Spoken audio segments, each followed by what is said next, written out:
विफल रही कल आपकी जो मुहिम थी। पता नहीं क्या बोल रहे हैं वो तो कुछ बोलेंगे तभी ना उनको कुछ फायदा होने वाला है ये सब छोड़िए, उन पर किसी की, उन लोगों के किसी बात पर बोलने का कोई कमेंट नहीं है, कोई मतलब है उस सबका, ऐसे ही बोलते रहता है। सर बीजेपी वाले बोल रहे छोड़ने हैं, कैसे नहीं आई थी।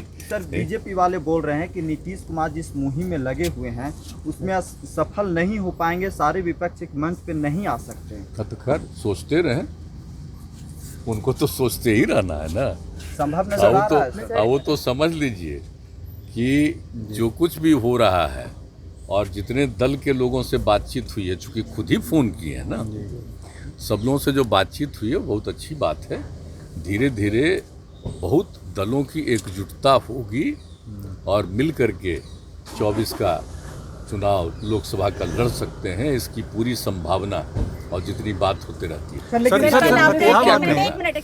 अरे भाई उनके यहाँ तो अपने यहाँ भी 10 गो प्रॉब्लम है, क्या चिंता कर। 10-12 दिन बाद आप लोग दोबारा मिलेंगे। प्रदेश से चुनाव लड़ने जा रहे हैं, आप यूपी से चुनाव लड़ने जा रहे हैं। नहीं हम ऐसा तो कुछ नहीं, ऐसा कुछ। सर आपने कहा था कि 10-12 दिन बाद आप लोग की फिर मुलाकात होगी सोनिया गांधी से जब उनका संगठन का चुनाव हो जाएगा, तो क्या ये वो तो कल ही बोल ही दिए, वो तो बोली ही थी कि चूंकि हम लोगों के यहाँ चुनाव होना है और उसका जितनी बात हुई तो बात हो ही गई है। सर फतेहाबाद में हमने भी कहा है और लालू जब सब लोगों ने बता ही दिया है, पूरी बात बता दिया था। सर फतेहाबाद में सभी लोग नहीं पहुंचे थे, कुछ दिनों को आम आदमी पार्टी वहां पे गई नहीं थी, कई सारे लोगों को कांग्रेस को बुलाया भी नहीं गया था। तो उनका एक निजी कार्यक्रम था, वो कोई पॉलिटिकल बात नहीं है। उन्होंने जिनको भी बुलाया होगा, हम लोगों को भी कहा था, हम तो 16 में भी गए थे, फिर हो रहा था तो हम तो गए ही थे वहाँ, इसलिए उससे कोई मतलब कोई राजनीतिक चीज़ नहीं था।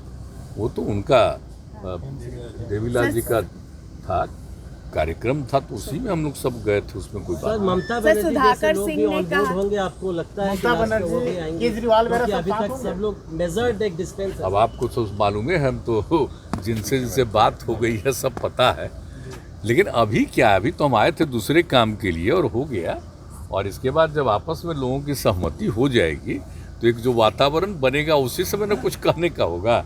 लेकिन अब कोई कुछ बोलता है बीजेपी साइड से तो उसको तो रात दिन बोलते ही रहना है। सर आप बोलेगा, हमारे यहाँ बिहार का भी कुछ लोग बोलता है रोज रोज, इसलिए बोलता है कुछ बेचारे को दिल्ली वाला कुछ मत तो दे दे। अधिकारियों को अगर घूस लेता है तो जूता चप्पल मारे, इस पे भी बीजेपी हमलावर है, कह रहे कि नीतीश कुमार के मंत्री ही ऐसा बयान दे रहे हैं। कौन? सुधाकर सिंह ने कहा कि अगर अधिकारी घूस लेते हैं तो जूता चप्पल से लोग। हमारे यहाँ तो कोई भी कभी घूस लेता है पकड़ा जाता है, और आप जरा जान न लीजिए पूरा 2005 से जब से हम काम देख रहे हैं बिहार का, तो आपको पता चल जाएगा कि वहाँ पर क्या होता है और कौन क्या बोला हमको नहीं पता। नीतीश जी का चेहरे को लेकर कुछ बात हो रही है?